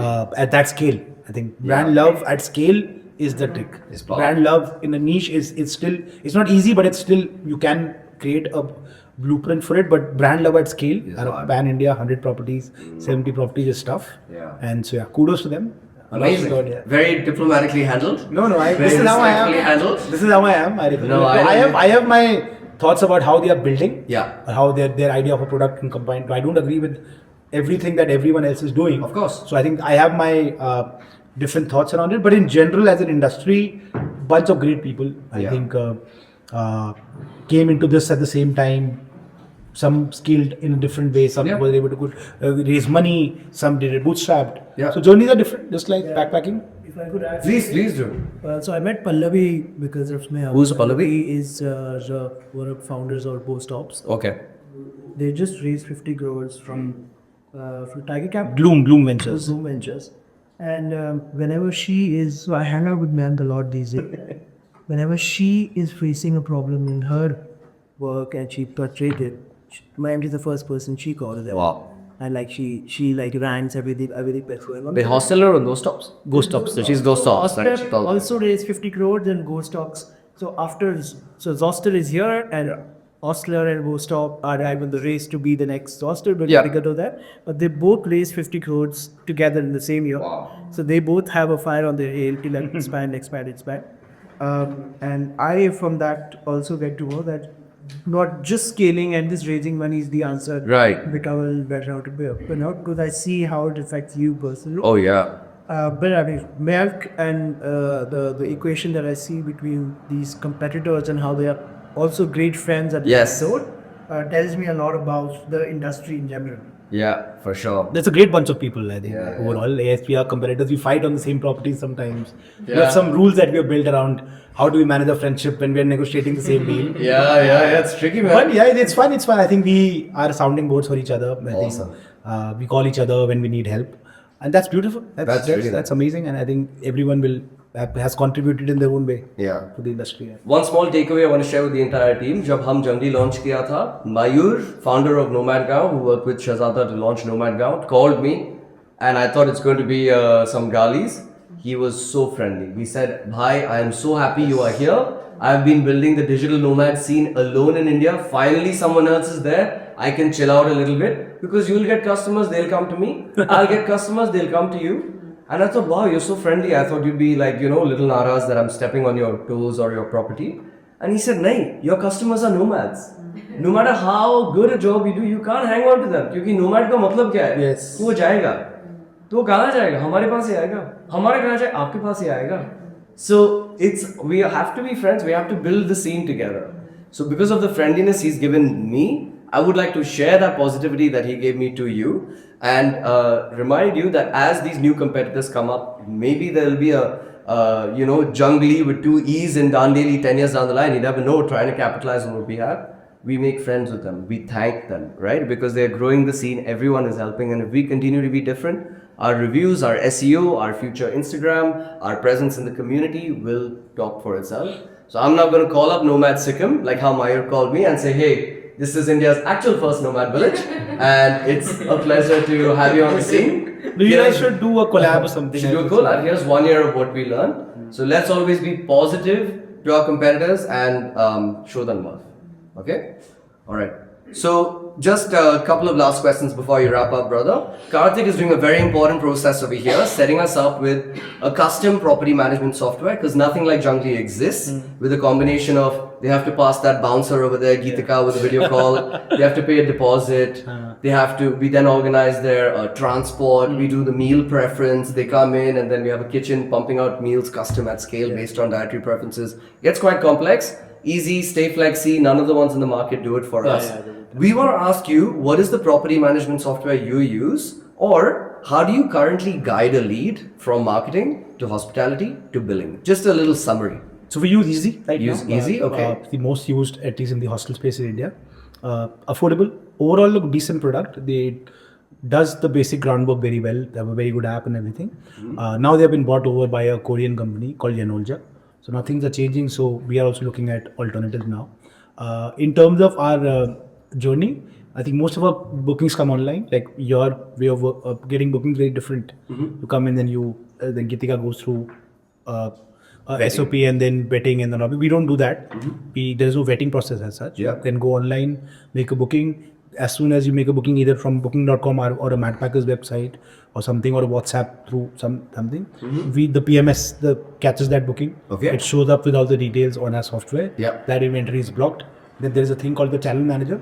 The channel manager basically ensures that your inventory is the same across the board. So let's assume I have 20 rooms. Yes. The moment I get a 2-room booking from booking.com, it'll ensure that everywhere else my rooms are changed to 18. Yeah. Because 20 rooms are not available anymore. Correct. So channel manager is the trickiest thing to build. So most PMSs don't own their own channel managers. There are 4-5 big companies in the world that have built great channel managers because they have to be real time. And then everyone else builds a PMS layer over it. Easy obviously has their own. They have their own channel manager? They are one of the largest in the world Right. in terms of properties. Cloudbeds has their own. Muse has their own. Cloudbeds, Muse. I don't know if Cloudbeds was on This is some occasion in India. Not in India. They have exited India. Muse we looked But at. Cloudbeds is the big. They got funded by SoftBank a couple of years ago. Wow, huge. Cloudbeds is doing good work. I personally have always enjoyed Cloudbeds, but they were not aligned with the Indian compliance system. Yeah, I see. GST and all of that was tricky, and they did not have support. So we base a lot of our decisions on software based on support. Yeah. Support has to be important for software. So if we don't have a good support channel in India, then we will not maybe most all be used. But the journey is very simple. A booking is made through any platform where you find us on. You choose the category of the room. The moment you make the booking, the channel manager adjusts the inventory across the board and then sends the booking to our PMS. Depending on the location, the booking shows up. If you have say booked a 10-bed dorm for 2 people for 3 nights, the booking will pop up in the 10-bed dorm from the check-in date to the check-out date. Perfect. The moment that happens, an email is triggered, which is the confirmation email. Yeah. With all the basic details of your stay, how to get there, if you want to book an airport pickup and all of that. This we used to do emails for a long time. Now we are moving to WhatsApp. I moved to Now WhatsApp. we are moving to WhatsApp. So using the WhatsApp business API? No, we are working with a third party. There's a company called Swiftin. Oh yeah. Look up So Nikhil is doing a great job. He's built. He's the only person building with hostels first mindset. That is for us. I think that's very important. So he's built a good suite of products. He's integrated it well. I had a call with him the day before I was coming here. Okay. So we are using Swiftin right now. So every time a booking gets an Easy, we have built an integration between Easy and Swiftin. Perfect. So Swiftin gets triggered, then it sends a WhatsApp message. Hi, EV, thanks for booking your stay at Madpackers Goa. The basic details. If you want to book a pickup, this is the form. And just like a So you can basic do pickup?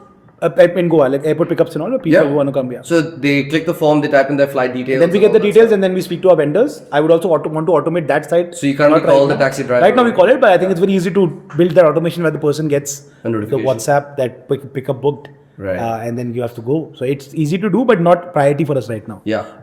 So that's what happens, and then the trigger, and then with the WhatsApp message, they start the communication channel. So Yeah. you can respond to that message, and then we respond to you back and all of that.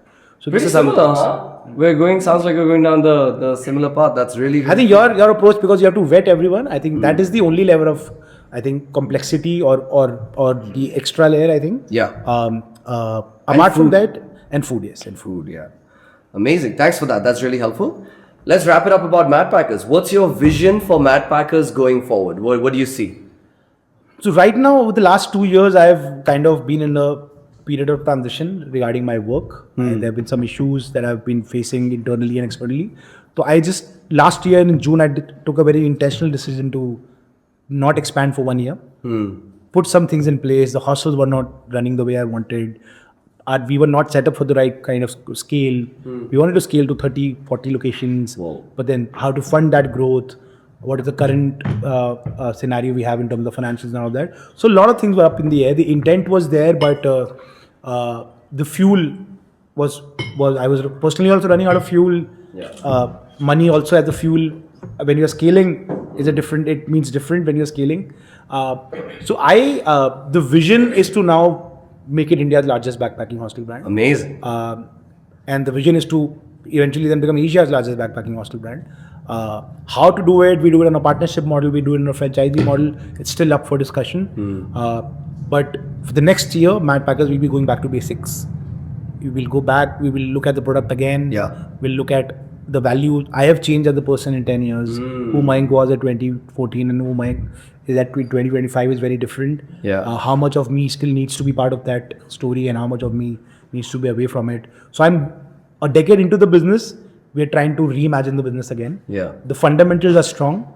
There is customer love. Yeah. The business is profitable. The numbers are going in the right direction. So the business case is good. Now the story in terms of what do we want to achieve Yeah. is what we are building right now. Yeah. And then we will need to change the product and the idea behind the product. So I am living in that. So this 24 to 26 period is going to be a period of transition for Madpackers. Hopefully by June 26, everything is in place again, and then we Amazing. the rocket launches again. I think 10 years later, experiencing COVID, you still have so much drive. You're honest about the fact that you're not at your peak right now, how you're feeling, but you're on that rebuilding path and you still have that vision of India's largest backpackers brand. That's an entrepreneur. You fall, get back up. That's incredible, man. We want to ask you selfishly, how was your experience at Jungli? Be brutal. What are we doing right? What can we do better? What are your words of advice to our team? Before I open up for Q&A. I've loved, like, genuinely, if I had some feedback, I would have given it to you. I think everything, the way, the messaging, your energy on WhatsApp, just like the excitement, like I mentioned, I'm like a kid going to Disneyland. I was way more excited about, even before I reached Jungli, I was into it. And I think every small details, the way the notices are written, the language, it's always an invitation. Like even with, like, I was looking through things to do, e-bikes and all of that. It's not just you telling people, it's like an invitation to come take an e-bike. Okay, this is how much it costs, but the main is the invitation to experience doing that and all of that. So I have only taken lessons, to be very honest. I have just been learning a new way of building community, engagement, what can WhatsApp do in terms of as a messaging platform.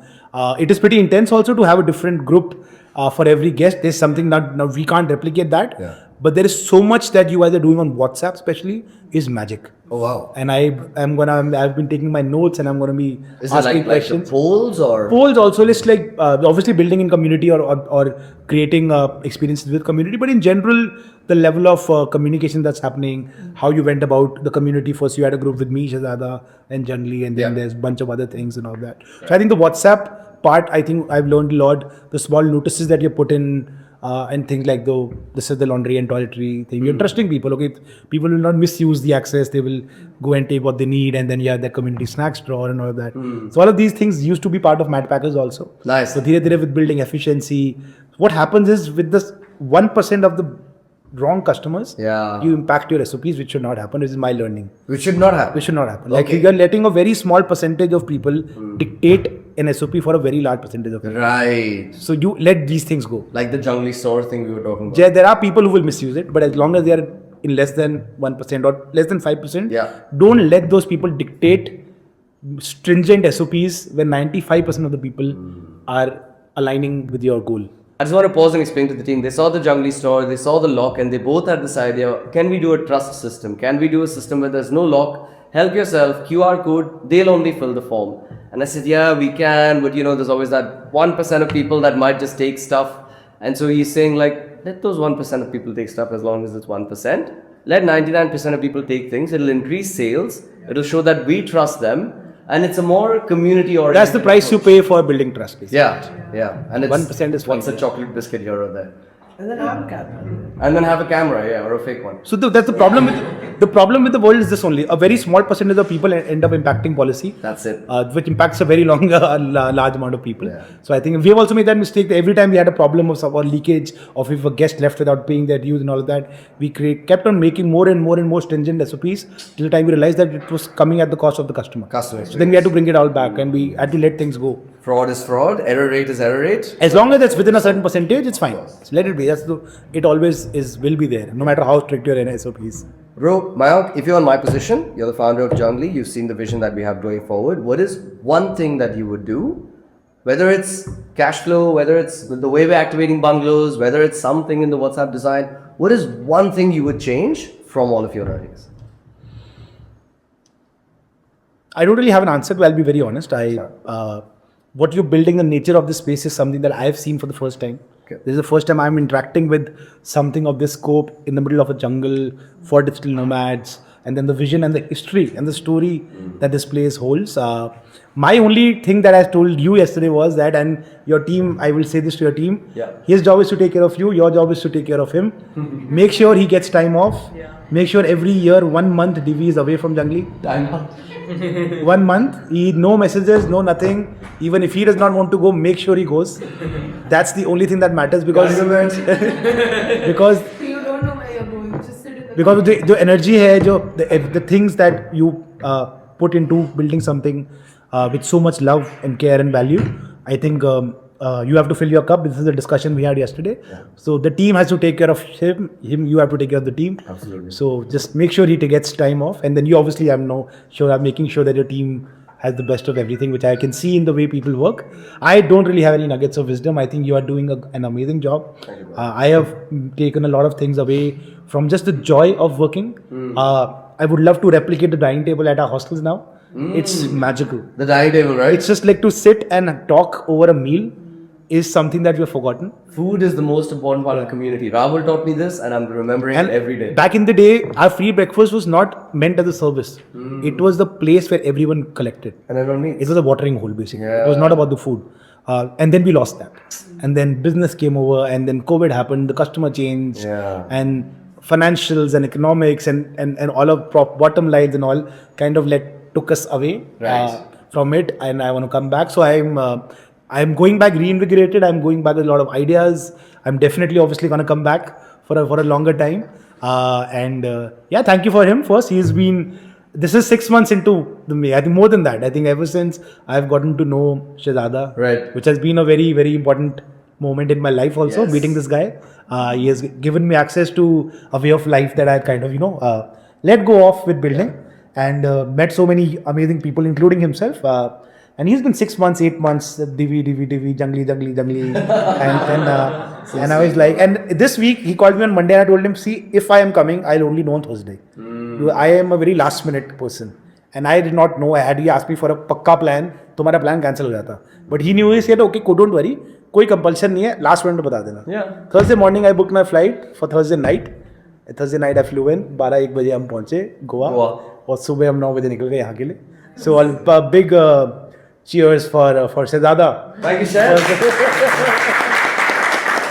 For Guys, being a great hype man, yeah. I want to open it up. I also know we've run into some of your lunch times, so hope you don't mind. We're taking this 5-10 minutes just to wrap up. Does anyone here have any questions? I first have one question, very important, and this is for the old team members. जब factory चलती थी और अब जब hospitality हो रही है, what are the values that you have taken from the factory days to now the Jungli Very days? good questions. Spot on. ये वो लोग हैं जो यहाँ पे बहुत सालों से काम कर रहे हैं. तो जब फैक्ट्री चलती थी, जो वैल्यू सिस्टम था, जो आपके एथिक्स थे काम करने के, जो आपका कल्चर था, और अब जो जंगली में हो रहा है, उसमें क्या चीज़ें हैं जो सिमिलर है? Dedication towards work, एक main foundation है. और कुछ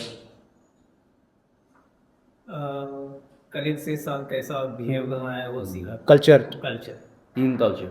sustainability would you one Like sustainability, environment के बारे में. वो तो बहुत सीखा है. Because that is, I think, your wealth. That is a superpower. I think what you bring in from those days, but organically comes into it. But I think realizing the importance of that, I think. What Mayank ji is saying is, ये Ganesh Chaturthi में हम फटाका नहीं मारेंगे. Usually hornbills get scared, they fly away, and people are coming here because of the hornbills. So if we want income and the team needs salaries, it starts with no fireworks. We respect the land. The cleanliness, the wildlife is the reason people are coming. Sorry, Kitika, you. Yes, so I basically have a little bit of a marketing question. So in the 10 years that you've been working and building this Madpackers, what has been that one marketing hero, let's call it that, that has kind of worked very well through the years, like one constant result, like one thing that gets you constant results. And it can be anything, even if it's just simple traction, like people coming to know about your place.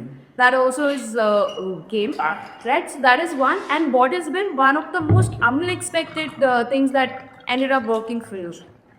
Like obviously there are like these ad campaigns you can do, and there is some cost in a bunch of places. Unexpected, when I say unexpected, like let's say you walk into a Starbucks and be like, oh dude, you are a smart partner. Yeah. So That level, anything, like anything that works. I think so. While we in a way are an e-commerce play also because we get primary business through digital platforms. We are very different from conventionally setting up a D2C e-commerce company because our customer acquisition funnels are pretty well defined because of the OTAs. OTAs with the online travel agents, Booking.com, Make My Trip, Hostel World. So they do the heavy lifting for us. So the only thing we have to be careful about is our visibility on these platforms has to be high, and the only way that has to be high is through reviews and ratings. So the only thing we need to do, and we have had to do over the last 10 years, is to maintain great customer experience, which translates into great customer reviews. And for us, at least in the hospitality space, it's a blessing in disguise. Because while we are an e-commerce place, and I have friends who have built and are building D2C brands, their customer acquisition is way harder than ours. Our even customer acquisition costs are kind of streamlined. We know our commissions are 15 to 20%. Blended with extension, we get 10-12% only. So for us, for our industry, getting our first customer was never a problem.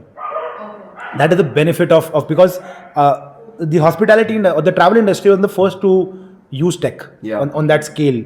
With the airline industry, the hotel booking industry. So I think हमारे को उतना pain नहीं हुआ. We have never paid for ads in Madpackers ever. हमने ads नहीं करेंगे कभी. Correct. Because हमें जरूरत नहीं पड़ी. It's not that we don't want to do it या फिर हमें लगता है वो काम नहीं करती. It's just that we focus on the OTAs and then OTAs bring us business and then Google listings now because the landscape has changed. When we started Madpackers, TripAdvisor and Lonely Planet used to be things. A couple of years ago, I asked someone about Lonely Planet. They asked me, what is the Lonely Planet? Yeah, correct. And that for me was a light bulb. How things have changed. Lonely Planet was a Bible. Like, Wait, do you know what's Lonely Planet? Yeah. Oh, wow, okay. But you've traveled 30 countries. You're an exception. yeah. So this is a colleague of mine, young person. And I asked, and I was mentioning because at some point in time we had gotten featured with Lonely Planet. And he asked me, what's the Lonely Planet? And for me, it was a light bulb because how the dynamic. So now TripAdvisor is dead for our audience. Yes. Google has taken over Meta. Correct. OTAs obviously Indians के लिए MMT है. So you need to identify your OTAs for every location and then every nationality. So Indians are MMT first, then they take on Booking.com. Some locations in Himachal only work on a few OTAs. So that's something you will learn their experience. So I think for our customer acquisition, that has always been true. And then the more reviews we get on Google, we start getting direct business. So even now, Madpackers, without any ad spend, gets 45% business direct, which is what walk-ins and extensions.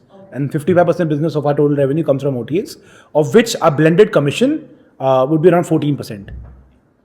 I pay for 14% of the revenue I generate from OTAs, which is very fair, I think, with what the benefit that we get. The most unexpected thing that has happened is actually overhearing people talking about us in a public space. Wow. And thankfully saying nice things. That's really good. Which was fun. I remember I was on my way back from Missouri. I had gone to look at a property and we had stopped at a Maggie Point. With a view, and two very good, very happy things happened. First, there was a bunch of young kids who were studying at Dehradun. First, they were talking about hostels, which for me, I have already won. Yeah. Yeah. Young kids talking about hostels. Way back when we started, we had to literally tell people कि आपने Queen movie देखी है, उसमें वो Europe जाती है. Even when you said drawing on the wall, I Yeah. was thinking about That Queen. Because Have hostel- you not seen Queen, the movie Queen? Kangana Ranaut, small village girl in obviously not her real character. In the movie, she goes to London and stays in a hostel where abroad how hostels are is boys and girls living in bunk beds. It's not a big deal. Same in India. Yeah, which even we have now started over here at Jungli in the community room. You know, we've had Shaila and Arjun share a room and single split beds, no big deal. So this is a very new concept to India, but abroad it's completely normal. So you explained it like that. That's So because fast. everyone would assume we are opening a student hostel. So the only way for us to explain in 2013 was this. So coming back to that point where kids are talking about hostels as a win, and then they ended up mentioning Madpackers in Rishikesh. And they had good things to say, great view. Wow. I did not go up and introduce myself. I was just happy. And I didn't want to ruin the moment. So I was like, Awesome. That's awesome. and also I was feeling a little shy. So yeah. Yeah. So that was a good memory I have. Lovely. But lots of unexpected moments, but this is the one that comes to mind right now. Yeah. Sweet. Anyone else, guys? Any questions for Kadam sir? What are your thoughts? No, maximum बहुत कुछ समझना पड़ा sir उनको जो you are not I was not doing बहुत कुछ openly बता दिए. Amazing. मेरे को तो बहुत अभी I think मैं एक दिन आऊँगा एक बारी. I want to speak to the MEP team. The what? The electrical plumbing. Oh yeah. I think आप जो यहाँ पे कर रहे हैं to restore. That's It's Indra sir insane. here, head of maintenance. Mehdi sir, please raise your hand. Yeah, Head of great job. maintenance. And Nisar ji over here, head of garage and auto electricals and. Because all पुरानी these चीजें people. चल रही है यहाँ पे अभी बहुत बड़ी बात है. मैंने तो नहीं देखा है. इतना पुराना सामान चलते हुए नहीं देखा मैंने. तो kudos to to you guys. So एक दिन तो मेरे को आगे just to spend time with your plumbing team and your electrical team and just to find workarounds. Honored, please. That is the lifeblood and it's the silent force behind Yes. why we're all having a good time is the technical team. Because Sealan से दोस्ती करनी पड़ती है आपको उस industry. So to see stuff working from from such a long time, I think commendable job to the team. I am personally super impressed to see the work that One genius that's in the team is on leave right now, Mr. Rajshekhar sir. He is from Kerala and you'll see him at 6 a.m. walking through the jungle in lungi, walking like this. And he is the guy that fixes all the electricals. He climbs up street lamps, fixes them. He used to fix the transformer in the factory. So for him, which is like megawatts. So for him to fix light bulbs is like child's play, you know. Yeah. So I asked his wife because he's like obsessive about electricals, and I asked his wife, "What does Rajshekhar sir do on a Sunday?" And she said he breaks things to fix them back. Yes. So he has something to do. crazy man, crazy. Amazing guy. You got to meet him. आप लोगों का सबसे बड़ा challenge क्या रहा है यहाँ पे जंगली में जब आपने शुरू किया ये काम पुराने से नया जब when DV came back and आपने ये जो तो एक साल में सबसे बड़ा चैलेंज क्या रहा आप लोगों के लिए in terms of operationalizing the place? Sir, Anu sir? वही प्रोडक्शन वहाँ से हॉस्पिटैलिटी अरे अब यश को पैसा रिसीव करना है यश को क्या चाहिए वो हमको देना है तो वो हमको समझा तो मशीन के साथ काम करने से लोगों के साथ काम करना that's a big move. Yes. Kadam sir, what do you think? Yeah, see, earlier, before you started coming, only one question was there. How to get the guest? Harold used to do it, okay, and report it this came. Here, sir, Mr. Channel, Mr. Okay. Only one question was to very in the mind. How to get the guest? How to get the guest? That something you saw the kebab you start. Yeah. That's a difficult. Guest को यहाँ तक लाने का एक challenge था. So it was running as a not so serious homestay for 6 years. It was just a homestay. We had no advertising, no marketing because of the chessboard that we are in over here. There was a local travel agent that would send people. There'd be tourists from Hubli, Dharwad. They'd So come no for 2 consistent days, party, understood. smoke. You know, like not the right, like in the property, like not the right kind of Okay. guests. Of course, sometimes you also got good guests and families. Yes. But there was no vetting. There was no brand as such. There was. It was just a homestay that's like whoever wants to come can come kind of. अभी कैसा लगता है अभी कैसे guest आप जो That was filtering it. और property को करने में एक्टिवेट करने में प्लम्बिंग वगैरह सब चेंज किए पाइप्स की पुरानी है अभी भी जीआई पाइप्स क्या है Anil sir, Vedar sir, you want to take this? वो पुराना है. Whichever conceals. So big bomb. आप लोग प्रेशर पंप यूज कर सकते हैं ना प्रेशर पंप यूज करेंगे तो क्रैक आ जाएगा ना Yes. तभी ग्रेविटी हाँ You know it. So what we're now doing, something beautiful that's happening that all of you might appreciate. This is like such a cool thing happening at Jungli. We had ex-employees here that were very, very smart. Like the best engineers of India used to work here. So one of them is the head of power. What a title, right? The head of power was Mr. Jose, Mr. PV Jose. When the company shut in 2001, he moved on. He obviously got poached, like lots of opportunities for someone like that. Went away, had his career, he's now retired, and he sent dad a message. All I dream about is Dandeli. Wow. All I'm thinking about is my family, my home, because he lived here. He lived in Geetika's house, funnily enough, which is now Geetika's. now head of power Head bouncer. So, my dad said, Mr. Jose, who's the king of electricity, of pipes, of pressure, of all this, it's like his passion. Please come back, stay with us, complimentary stay, of course, so that you can help advise us, because he has that expertise that, you know, where we still don't have. Like, engineer is a little different to how much ever we can put together. So, he's come back, he's made a 10-page list of automations of things we should invest in. One of them being to increase the shower pressure at Jungli to just do new pipes. Yeah. New PVC pipes. And we told him we don't mind it. whenever you're doing this let me know I will come because I need to learn. Okay. It's I am fascinated by MEP. Yeah. I think the backbone of running a good establishment It is, man. because behind the scenes people don't understand the value. I think for me in the last 1.5-2 days now I'm just been at awe at seeing an old place being functional like this so smoothly and the amount of work that would have gone behind the scenes is not lost on me and I think Well done, sir. and there's a lot to learn and take notes from. I think बहुत जुगाड़ हुए हैं यहाँ पे. बहुत जुगाड़. Head of jugaad. Head of jugaad. Even Kuhu said like she couldn't believe all these bungalows, even twin quarters जो हम लगता है कि इतना rundown है ना twin quarters इतना moisture हुआ इतना waterproof ये water damage हुआ Kuhu saw it and she said, when was this built? I said 70s. She said, that's amazing. If this is built in 1970s and it's still standing and not a concrete Soch rubble mein, mess, at Soch when the roofing, the wood. it feels new. It's impeccable, the crazy. wood, Very well built, very well managed, and very well hosted. Yeah. So great package. So guys, just to wrap up the session, I want to tell you a short story. When I started traveling India, backpacking India, I landed up in Manali. I didn't have a place to stay. I went on booking.com, Hostel World, best rating, Madpackers Manali, one of his properties. I didn't know him. And I checked in and there was a receptionist and I said, hi, namaste, kaise ho aap? And he said the funniest line, I haven't told you this. He said, jaise dunya, waise main.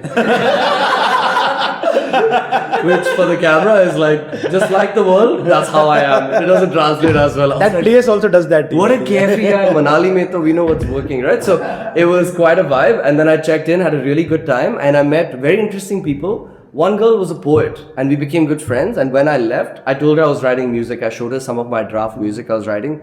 She wrote me a poem. That poem became a part of my song on Spotify that's now the most popular, which is called Epilogue, a part of my album. Wow. So that poem was sourced from Madpackers Manali. So when you told me that you're bringing, the brain behind and the muscle behind Madpackers Manali here, I was like, that is so full circle because the start of my journey was at Madpackers.